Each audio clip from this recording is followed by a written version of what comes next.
Welcome to the today's video lecture, and today we'll be discussing about these three topics, which are the first few topics of your syllabus. And see, economics in undergrad is not that tough for the entrance. Okay, the only thing which you need is to be thorough with your NCERT. Okay, so be very thorough, read each and every line because the questions are being asked from between the lines. Okay, so let's start. And this is a revision series, so take your notepad, your pen. Okay, jot down all the points which I am writing over here, and nothing will be asked above this video. Okay, so nothing will be asked like which is not present in this video. So let's start. The first definition, that is microeconomics. Okay, so microeconomics is the study of behavior of individual economic agent. Okay, there's a subtle difference between microeconomics and macroeconomics, as the macroeconomics deal with the economy as a whole, but microeconomics deal with the particular individual. For example, demand of a consumer, supply of a supplier. Okay, but the macroeconomics, what it deals about the physical deficit, primary deficit, or the rules and physical policies, monetary policies of RBI, etc., etc. Okay, so this is the difference between microeconomics and macroeconomics. Okay, very basic question can be asked in the exam. From here we can know about two more things, that is positive and normative economics. Okay, so positive economics is that the economics which can be proved by facts. Okay, like I've given the example, India's population has crossed 1.4 billion. Okay, so this issue which can be proven by using data and facts. Okay, no one can deny this fact that India's population has crossed 1.4 billion.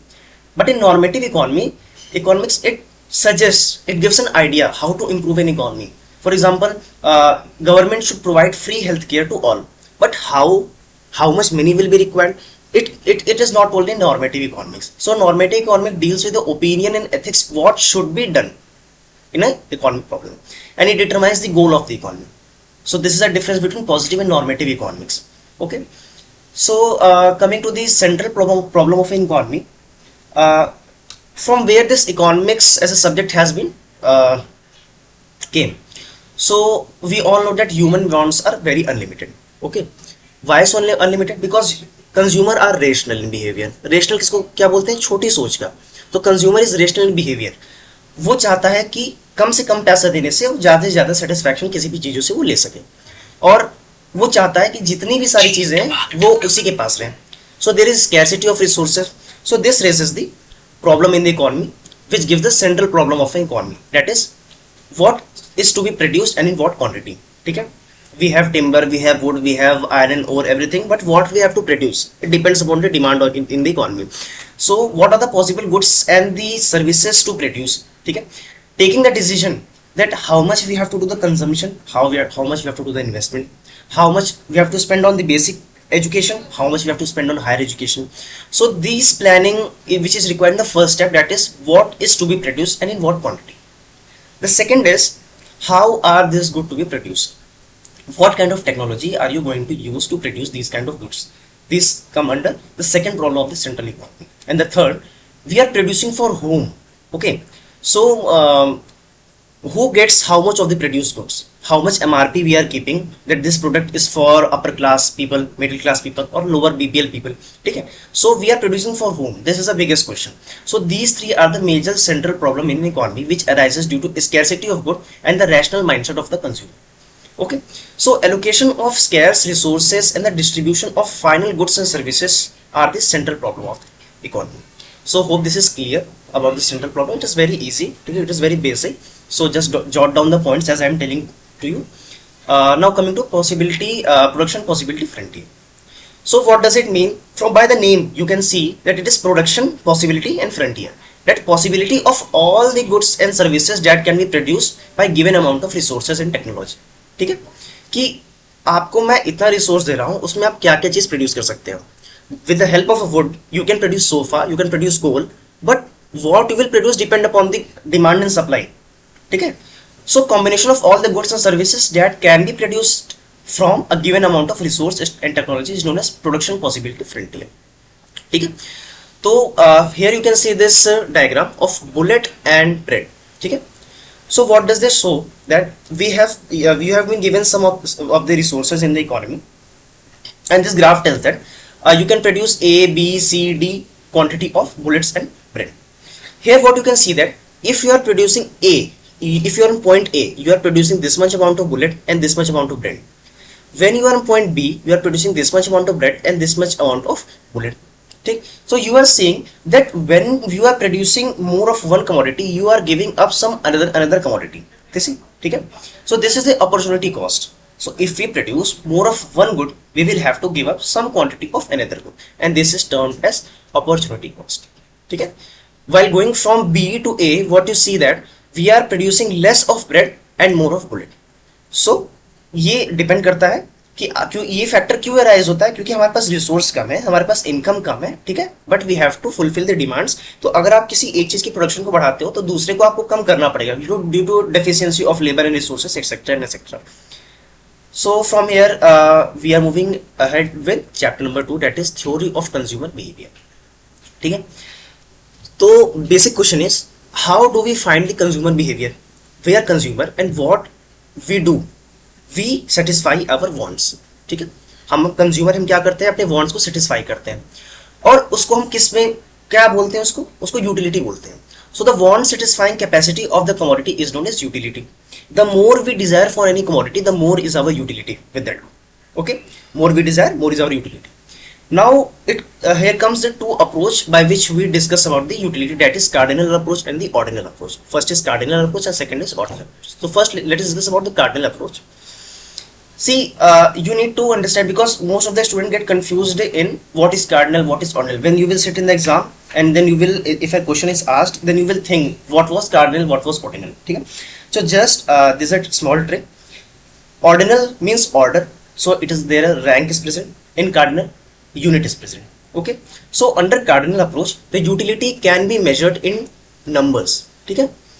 तो the thing is, it is very controversial because my utility is different, your utility is different.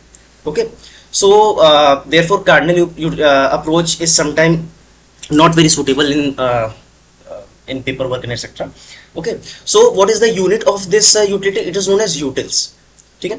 So when you are studying utility, there comes different kind of utility, that is total utility, average utility and margin utility. That is very basic. ठीक है. When sum of all the satisfaction, total utility.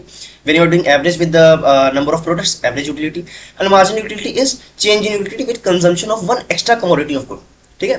Most of the students get confused in margin utility.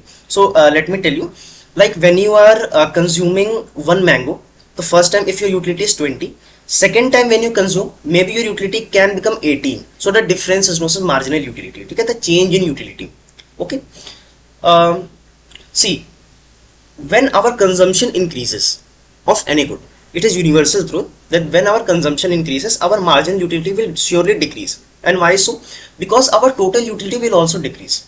ठीक है. We slowly with the time. You cannot consume any good more than a certain limit. ठीक. You can eat chapati 5, 6, 7, but after some of your capacity, you can't be able to bear the chapatis. ठीक है. So your utility will decrease. A time will come, you will not want to see chapatis also. ठीक है.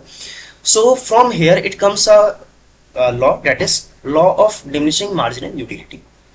So what this law discusses, that marginal utility from consuming each and additional unit of the commodity declines as the consumption increases, while keeping consumption and other commodities constant. So this is simple law of marginal utility diminishing. ठीक है. कि जैसे जैसे हम किसी भी चीज का कंजम्पशन बढ़ाते चले जाते हैं, हमारी यूटिलिटी क्या हो जाती है, डिक्रीज होती चली जाती है. तो कार्डिनल अप्रोच हमारा वो. Let's discuss about the ordinal utility approach. ये क्या होती है. ठीक है. तो ऑर्डिनल, जैसे मैंने बताया, ऑर्डिनल को हम क्या से याद कर सकते हैं, ऑर्डर. ठीक. So when a consumer ranks the utility instead of measuring it in numbers, it is said to be ordinal approach. ठीक है. ऐसा क्यों होता है? क्योंकि we know that utility in numbers is very controversial. I can give a number to a particular satisfaction as 20. You can give it as 40. Someone can give it as 5. Okay. So in terms of economics, it is you will not be able to calculate the data very clearly. You cannot be able to rank these preferences. So that's why ordinal has been introduced.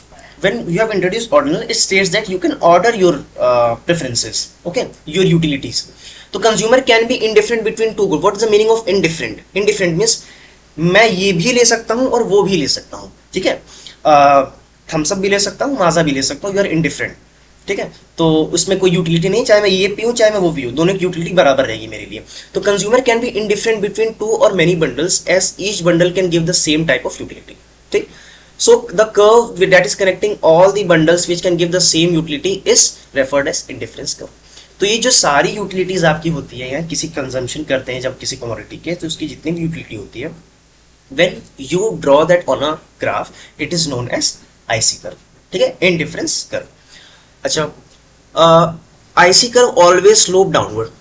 ठीक, ऐसा क्यों होता है? क्योंकि जब हम किसी एक गुड को ज्यादा कंज्यूम करते हैं तो दूसरे गुड को हमें कम कंज्यूम करना ही पड़ता है, दैट्स व्हाई हमारा जो कर्व होता है वो डाउनवर्ड स्लोपिंग कर्व बन जाता है।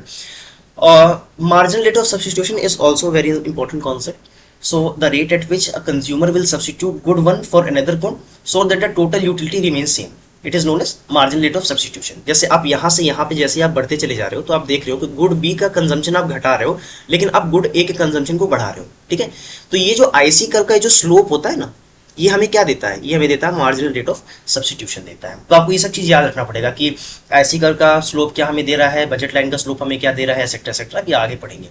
ठीक, some more important topics। Question exam में सीयूटी में पूछता है कि which are not the features of IC curve. ठीक है, तो उसके लिए आपको ये पता होना चाहिए कि फीचर्स हैं क्या क्या। तो पहला जो फीचर है it is IC curve always slow downward from left to right. ये क्यों होता है? क्योंकि हमको पता है कि अगर आप किसी एक गुड को ज्यादा कंज्यूम कर रहे हैं तो दूसरे गुड को आपको देना ही देना पड़ेगा। ठीक है, गिव अप करना ही पड़ेगा उसकी सम क्वांटिटीज को। तो अगर आप किसी की ज्यादा कम कमोडिटी को कंज्यूम कर रहे हैं तो दूसरे वाले को आपको कम कंज्यूम करना ही पड़ेगा। Also higher IC curve gives the higher utility. ठीक है, तो ये ऐसे नहीं होता है कि हायर आईसी कर्व जो होता है हायर यूटिलिटी देता है। अब यहाँ IC1 है, IC2 है, IC3 है, अलग अलग आईसी दिए हुए हैं, तो जो सबसे टॉप मोस्ट का आईसी है वो सबसे ज्यादा यूटिलिटी देगा। ठीक है, a rational consumer will prefer more over less, so if the consumer has more of any commodity, simple सा फैक्ट है कि what a rational consumer thinks that he or she should have all the resources of this world। ठीक है, जितना ज्यादा रहेगा उतना उसके लिए अच्छा रहेगा। ठीक है, इसी वजह से क्या होता है कि जो ज्यादा आईसी कर्व वाली लाइन होती है वो ज्यादा प्रेफर की जाती है किसी भी इंडिविजुअल द्वारा। ठीक है, also two IC curve never intersect each other. ऐसा क्यों होता है कि इंटरसेक्ट क्यों नहीं करते हैं? क्योंकि जो ये आईसी अलग यूटिलिटी रिप्रेजेंट कर रही है, ये आईसी अलग यूटिलिटी रिप्रेजेंट कर रही है। दो आईसी कर्व का मैच होने का मतलब है कि ये अपने ही लॉ को क्या कर रही है? डिराइव कर दे रही है। See the higher IC yields higher utility, but when two IC intersect it gives a point C with the same utility for both the IC, despite of the fact that IC2 contain more good, IC1 contain less। ठीक है, जाहिर सी बात है यहाँ पे IC2 के पास ज्यादा goods हैं, IC1 के पास कम गुड्स हैं, उसके बाद भी दोनों की यूटिलिटी सेम है। तो यहाँ पे जो हमारे पास मोनोटोनिसिटी ऑफ प्रेफरेंसेस है ना, ये जो हमारे पास रूल है इसको ये क्या कर दे रही है? डिनाई कर दे रही है। अच्छा, what is indifference map? When we collect all the IC curve on a same graph it is known as indifference map। ठीक है, और ये जो आप लाइन देख रहे हो, इस लाइन ये लाइन क्या शो कर रही है? ये लाइन शो कर रही है मोनोटोनिसिटी। क्या शो कर रही है? मोनोटोनिसिटी। जस्ट ऐसे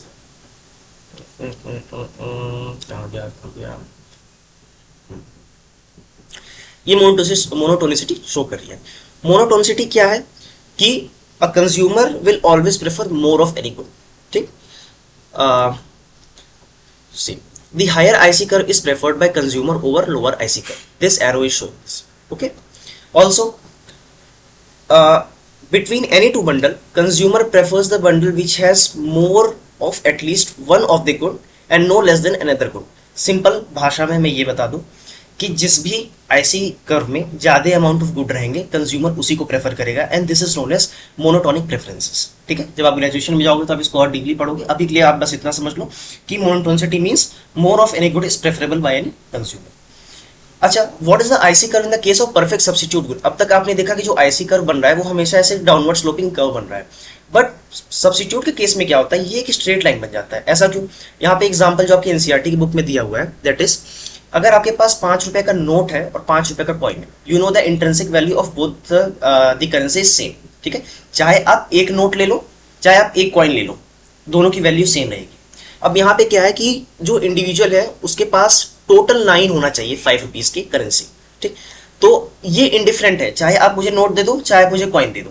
तो आप इसमें दे सकते हो कि चाहे आप 2 नोट ले लो 7 कॉइन ले लो, 3 नोट ले लो 6 कॉइन ले लो, 4 नोट ले लो 5 कॉइन ले लो। उससे कुछ भी चेंज नहीं पड़ता है। Therefore IC is a straight, IC curve is a straight line as consumer is indifferent between the combination of coins and notes as the total value of rupee remain same. ठीक है, ₹5 coin का 5 का note आपस में क्या है, substitute है। इसी वजह से इसका IC कैसे बनता है, IC हमेशा एक स्ट्रेट लाइन बनता है, चाहे आप यहाँ पे कंजम्पशन करो चाहे आप यहाँ पे कंजम्पशन करो, कोई फर्क नहीं पड़ेगा, utility will always be same. Okay, so now let us discuss about the derivation of demand. So very basic definition, what is demand curve? So the quantity of commodity that a consumer is willing to buy and is able to afford with the given prices, given specific time and income of the consumer, it is known as demand. Law of demand भी इसको कहते हैं, बस थोड़ी sets variables वाली चीजें add हो जाती हैं इसमें। ठीक है, and when you represent this law on graph, it is known as demand curve. ठीक है, the various quantities of commodity that a consumer is willing to buy for different prices of the same commodity being income of consumer and price related to good constant. ठीक है, इसको demand curve कहते हैं। अब demand curve के कुछ features क्या है, अगर हमारे पास लो प्राइसेस है, ठीक है, तो इंडिविजुअल क्या करेंगे, ज्यादा बाय करेंगे किसी कमोडिटी को। अगर हाई प्राइस है तो क्या करेंगे, इंडिविजुअल कम बाय करेंगे उस कमोडिटी को। इसका मतलब क्या, कहने का मतलब है कि price is inversely proportional to quantity demanded. More the price less the quantity demanded, ठीक है, and less the price more the quantity demanded.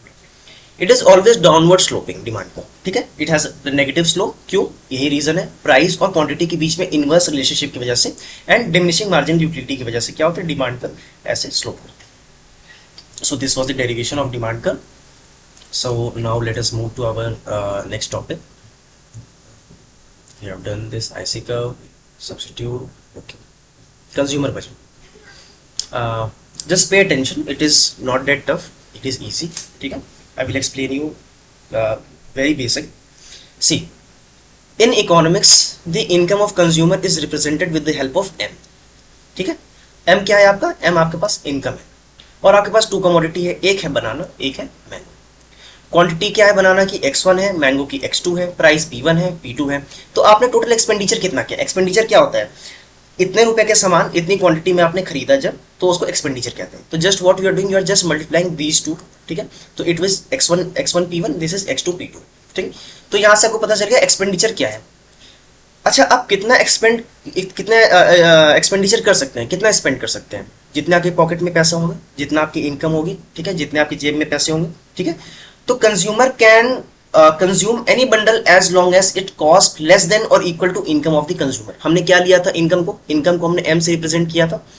जब तक आपके एक्सपेंडिचर जो है इनकम के लेस देन या इक्वल टू होंगे, तब तक कोई भी इंडिविजुअल किसी सामान को खरीद सकता है। और इसी इक्वेशन को हम कहते हैं बजट कांस्टेंट। कांस्टेंट का मतलब क्या होता है, रुकावट, रोक देना। तो हमारे सामान खरीदने के बीच में बाधा क्या है, हमारे सामान खरीदने के बीच में जो बाधा है वो हमारी इनकम है। अगर हमारे पास अनलिमिटेड पैसा हो तो हमें सोचना ही नहीं पड़ेगा, बजट कांस्टेंट जैसी कोई चीज ही नहीं होगी। बट हमें पता है कि हमारे पास पैसे बहुत कम है, इसी वजह से हमें जो भी करना है उस लिमिटेड पैसे में करना है। That's why it is budget constant, that is expenditure should be less than और इक्वल टू आवर इनकम। ठीक, तो the set of bundle which is available to consumer, it is known as budget set. कि आपके पास 100 रुपए थे, 10 pen खरीदना था आपको, 10 रुपए के 10 पेन खरीद लिए। ठीक है, तो आपको क्या पता चला कि 10 pen is your budget set. ठीक है, 100 रुपए 10 पेन बजट सेट है आपका। ठीक, इस इक्वेशन को आप याद रखिए, ये इक्वेशन आगे तक काम आता चला जाएगा। इस इक्वेशन में हमने क्या किया, यहाँ पे this is a straight line. ठीक है, इसी को बजट लाइन कहते हैं। बजट लाइन कैसे रिप्रेजेंट किया जाता है, एक ग्राफ में ऐसे ही बजट लाइन होता है कि इसके आप बाहर जो है खरीदारी नहीं कर सकते हैं, क्योंकि आपके पॉकेट पे फिर आपको क्या लेना है, कर्जा लेना पड़ेगा, आपको डेट लेना पड़ेगा। ठीक, इस इक्वेशन में हमने क्या किया है, जस्ट इसको थोड़ा सा आगे डिराइव करने के लिए, स्लोप निकालने के लिए हमने क्या किया है, ये जो P2 है, P2 को हमने इसके नीचे और इसके नीचे डिवाइड कर दिया, मतलब dividing P2 all across the equation. तो हमको ये और ये निकला है। बेसिक मैथमेटिकल इक्वेशन है, कोई बहुत टफ नहीं है। ठीक, उसके बाद हम क्या कर रहे हैं, इसको हम इस साइड भेज दे रहे हैं। तो हम क्या देख रहे हैं कि x2 is equals to m by P2 minus P1 by P2 x1। जिन लोगों का मैथ स्ट्रीम होगा, they would have studied this equation of a straight line. This equation what it tells, y is equals to mx plus c, मैंने b लिखा है। ठीक है, तो where m represent the slope. तो यहाँ पे कौन सी क्वांटिटी है जो कि x के साथ एफिलिएटेड है, that is minus P1 by P2। तो the slope of budget line is minus P1 by P2। ठीक है, तो ये पॉइंट भी वेरी वेरी इंपॉर्टेंट है एग्जाम के पॉइंट ऑफ व्यू से। एग्जाम में MCQ दे देंगे, ठीक है, क्या कि what is the slope of budget line, 4 option दे देंगे आपको, माइनस P1 बाई P2 या P1 by P2 will be your answer. ठीक है, तो यहाँ पे आप आराम से देख सकते हो ये ग्राफ क्या शो कर रहा है। अच्छा, now you will think how this m by p1 and m by p2 has come. ठीक, what is m? m is the total income. ठीक, and what is p? p is the our price. तो जैसे मैंने पहले बताया था, अगर 100 रुपए में हमें 10 रुपए की एक पेन खरीदनी है तो 10 quantities of commodity we will be able to buy. So this point is telling us about the quantity. ठीक है, ये दोनों पॉइंट हमारे क्या बता रहे हैं, क्वांटिटी बता रहे हैं कि हम कितनी क्वांटिटी परचेस कर सकते हैं। ठीक है, बट कांस्टेंट क्या है, हमारे पास m इनकम है, p प्राइस है, तो हम इतना ही कंज्यूम कर सकते हैं, इसके आगे कंज्यूम हम नहीं कर सकते, क्वांटिटी नहीं खरीद सकते हैं। ठीक है, तो यही रिप्रेजेंट कर रहा है m by p1 क्या रिप्रेजेंट कर रहा है, quantity of x1, m by p2 क्या रिप्रेजेंट कर रहा है, quantity of x2, that is total income upon price, that is the maximum quantity of x1 that can B purchase. Hope so इसमें बिल्कुल भी दिक्कत नहीं होगी, एक रीडिंग करने पे बहुत आसानी से चीजें समझ में आ सकती है। ठीक है, in normal market condition, consumer can substitute good 1 for good 2 at the rate of p1 by p2 when the consumer spend the entire budget। ठीक है, यही स्लोप होता है। स्लोप की डेफिनेशन है कि स्लोप हमें आखिरकार बता क्या रहा होता है। ठीक, अब देखिए derivation of the slope of the budget line. अब कैसे डिराइव करेंगे इसको हम लोग। ठीक है, तो अब यहाँ पे आप देख सकते हो कि हमारे पास दो पॉइंट है, that is point A and point B, और हमारे पास क्या बजट लाइन है, budget line is p1 x1 plus p2 x2 equal to m। See this is this derivation is not important for CUT point of view, but you should know this because question अब क्या है ना, economics is a conceptual subject। ठीक है, when you will not be able to understand the concept of any problem, so the affiliated question you will not be able to understand। ठीक है, so there are 2 points on the budget line, a ये दे दिया है, b ये दे दिया है। ठीक है, और यहाँ पे क्या है, ये this is delta x1 that is extra of x1 that has been consumed, this was your original। ठीक है, ये भी आपका ये ओरिजिनल था, यहाँ पे आपने क्या किया, एक्स्ट्रा कंजम्पशन किया। तो पॉइंट ए क्या था, that is proper x1 x2, point B क्या था, x1 plus extra consumed of x1 and x2 plus extra consumed of x2। क्या होती है स्लोप? स्लोप कैसे निकालते हैं हम लोग? स्लोप निकालते हैं y2 माइनस y अपन x2 minus x1, basic mathematical formula. Same formula को हमने यहाँ पे क्या किया है, अप्लाई किया है यहाँ पे, जिससे हमें यहाँ पे क्या निकला है, माइनस p1 बाई p2। ठीक है, this is just another way to derive the slope. जैसे हमने यहाँ पे निकाला, यहाँ से भी हमें क्या सेम चीज निकली, और फिर यहाँ पे भी हमें क्या चीज सेम चीज निकली। तो यहाँ पे बस हम ये जानना चाहते हैं कि p1 बाई p2 क्या है, ये हमारा स्लोप है, नथिंग एल्स। ठीक, जब हमारे बजट में कुछ चेंजेस आए तो कैसे अफेक्ट करेगा। ठीक, चेंजेस इन बजट का मतलब क्या हो गया, हमारी इनकम कम हो गई, हमारी इनकम ज्यादा हो गई। ठीक है, या किसी क्वांटिटी का जो कमोडिटी है उसका प्राइस कम हो गया या प्राइस ज्यादा हो गया। अब हम यहाँ पे 4 फैक्टर्स को यहाँ पर डिस्कस करेंगे। पहले क्या डिस्कशन करेंगे, पहले डिस्कशन ये करेंगे क्या, कि when the income of consumer increase. अब आप बताओ, अगर आपकी इनकम बढ़ जाती है तो you will be able to buy more of any quantity. ठीक है, अगर आप पहले यहाँ पे कंजम्पशन कर रहे थे, तो अब आप यहाँ पे कंजम्पशन करके अपनी यूटिलिटी को मैक्सिमाइज कर सकते हो। ठीक है, सो व्हेन इनकम इंक्रीजेस, देखो ये ग्राफ है यहाँ पे। ठीक, एग्जाम में आ सकता है ऐसे ग्राफ दे देगा आपको, पूछेगा कि बताओ यहाँ पे क्या इंक्रीज हुआ है, तो यहाँ पे इनकम इंक्रीज हुई है। ठीक है, so now the consumer can, अच्छा यहाँ पे देखो पूरी लाइन शिफ्ट क्यों हो गई है, क्योंकि this was m by p2 and this was m by p1। ठीक, अब कोई आप नंबर भी लेकर के देख लोगे ना, अगर जैसे 20/2 ले लो और बाद में 40/2 हो गया है। ठीक, जब चेंज हुआ तो 40/2 हो गया, तो यहाँ पे 10 से यहाँ पे किस पे बढ़ गया, 20 पे बढ़ गया। इसी वजह से क्या हो गया, टोटल शिफ्ट हो गया है। ठीक, same is the case with decrease in the income. जब इनकम कम हो जाएगा तो क्या होगा, पहले हम यहाँ तक कंज्यूम कर सकते थे, यूटिलिटी यहाँ तक कर सकते थे, अब क्या हो गया, अब हम केवल यहाँ तक कंज्यूम कर सकते हैं। तो इससे क्या हो गया ना, तो consumer can consume less of both the good, that is parallel shift leftward. यहाँ पे क्या था, पैरेलल राइटवर्ड शिफ्ट था। ठीक, ये जरूरी है, पैरेलल राइटवर्ड शिफ्ट था, यहाँ पे क्या है, पैरेलल लेफ्टवर्ड शिफ्ट है। ठीक है, when price of commodity changes. अब सोचो, अगर अभी तक तो हमने इनकम की बात कर रहे थे, अगर गुड का ही प्राइस चेंज हो जाए तो हम क्या करेंगे।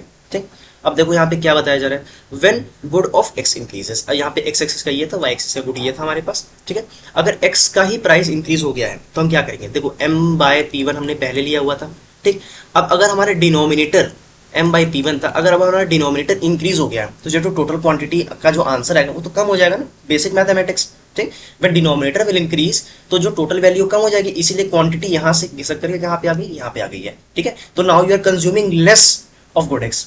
अच्छा, when price of good X decreases, पहले आप ये कंज्यूम कर रहे थे, अब सोचो अगर डिनोमिनेटर आपको कम हो जाएगा तो क्या हो जाएगा, जो लास्ट में फाइनल आंसर आएगा वो बढ़ जाएगा। दैट्स व्हाई पहले आप यहाँ कंज्यूम कर रहे थे, अब आप यहाँ पे कंज्यूम कर रहे हो। ठीक है, तो इस ये क्या बना रहा है आपका बजट को क्या कर रहा है, फ्लैटर कर रहा है, और ये क्या कर रहा है, स्टीपर कर रहा है। स्टीप मतलब क्या होता है, स्टीप मतलब होता है कि आपकी जो जैसे पहाड़ है, पहाड़ स्टीप का मतलब क्या है कि हमें चढ़ाई करने में दिक्कत हो रही है, और फ्लैटर का मतलब क्या है कि ये एक आराम से स्लोप बना हुआ है।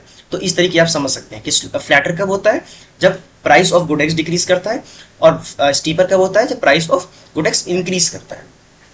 ठीक है, अब सबसे बड़ा क्वेश्चन आता है कि जो हमने इतनी प्रॉब्लम डिस्कस की है, तो ऑप्टिमल चॉइस कंज्यूमर का कहाँ पे आता है। ठीक है, तो मैं बेसिक बता देता हूँ। जहां पर बजट लाइन और कंज्यूमर का आईसी कर्व दोनों आपस में इंटरसेक्ट करता है, ठीक है, वो पॉइंट होता है optimal choice of bundle. Consumer किस बेसिस पे चूज करता है, ये चूज करता है अपने टेस्ट एंड प्रेफरेंस पे। ठीक है, over possible bundle the consumer has well defined preferences. उसको पता होता है कि पहले उसको ये कंज्यूम करना है, उसके बाद ये कंज्यूम करना है, उसके बाद ये कंज्यूम करना है, तो उसके पास वेल डिफाइंड प्रेफरेंसेस होते हैं। वेल डिफाइंड प्रेफरेंस मतलब ये होता है। अच्छा, consumer either prefers one bundle over other bundle और बिकम इंडिफरेंट। दो ही चीज हो सकती है, या तो मैं ये कहूँ कि मुझे ये आइसक्रीम इस आइसक्रीम से ज्यादा पसंद है, या तो ये दोनों आइसक्रीम मुझे बराबर ही पसंद है। ठीक है, तो सेकंड केस क्या है, we are indifferent between both the ice creams. ठीक, सो अ रैशनल कंज्यूमर क्या करता है, देखो, so being a rational consumer, छोटी सोच का consumer, one who know what is good or bad for his or consumption, he or she chooses the best bundle which give the maximum satisfaction. जो सबसे ज्यादा मैक्सिमम सेटिस्फैक्शन देगा, consumer उसको choose कर लेगा। अब यहाँ पे देखो बहुत अच्छा एग्जांपल दिया हुआ है इस ग्राफ में। इस ग्राफ में आपको 3 आईसी कर्व दिए हुए हैं और एक बजट लाइन दिया हुआ है, और आपको पूछ रहा है कि बताओ कौन सा ऑप्टिमल बंडल होगा। ठीक, ऑप्टिमल बंडल कैसे, पहले हम IC1 को एग्जामिन करेंगे। IC1 में हम देख रहे हैं कि हमें क्या चाहिए कि एक बजट लाइन को IC कर्व जो है टच करके जा रहा है। हम देख रहे हैं कि यहाँ पे कट करके जा रही है दो जगह, ए पॉइंट को और बी पॉइंट को। बट ये क्या ऑप्टिमल बंडल होगा, no, this will not be the optimal bundle. Why, because the law of monotonicity of preferences, that is a consumer will always prefer more of any good. आप देख सकते हो कि IC2 में ज्यादा गुड्स हैं और IC1 में कम गुड है। ठीक है, that's why we will be consuming goods on IC2। तो इसका मतलब ये एक चीज तो कंफर्म हो गया कि IC1 तो हमारा ऑप्टिमल बंडल नहीं है। What about IC3, IC3 definitely has more monotonicity, ज्यादा गुड्स हैं इसके पास, but it is far beyond our budget line. ठीक है, तो इसमें हम कंजम्पशन कर ही नहीं सकते ऑप्टिमल बंडल का, तो क्या बचा, IC2 बचा। ठीक है, IC2 ऐसा पॉइंट है जो कि हमारी बजट लाइन को क्रॉस भी करके जा रहा है, और ऐसा कोई भी दूसरा पॉइंट नहीं है जो कि इसके बाहर हो और हमारे बजट के अंदर हो। That's why IC2 is our optimal bundle. ठीक, यही यहाँ पे एक्सप्लेनेशन दी हुई है, आप एक बार इसको पॉज करके अच्छे से पढ़ सकते हो। ठीक है, तो जो टेंजेंसी कंडीशन होती है, tangency condition between what, tangency condition between the IC curve and the budget line. ठीक है, ये होती है ऑप्टिमल बंडल का। ठीक है, अच्छा, तो ऑप्टिमल बंडल क्या क्या बताती है कि ऑप्टिमल बंडल का कंडीशन क्या है, पहला तो बजट में हो, ठीक, और IC curve should be tangent to the budget line. यही दो कंडीशन है। ठीक, पहला क्या है कि भाई बजट के अंदर हो सामान, और दूसरा क्या है, टेंजेंसी हो। टेंजेंसी का मतलब क्या हो गया कि यहां से कट करके जा रहे हो। जब एक सर्कल बनाते हैं, सर्कल का टेंजेंट क्या होता है, जिसको टच करके जा रही होती है। ठीक है, तो आज के लेक्चर के लिए इतना काफ़ी है। ठीक है, हम आगे अगले लेक्चर में डिस्कस करेंगे।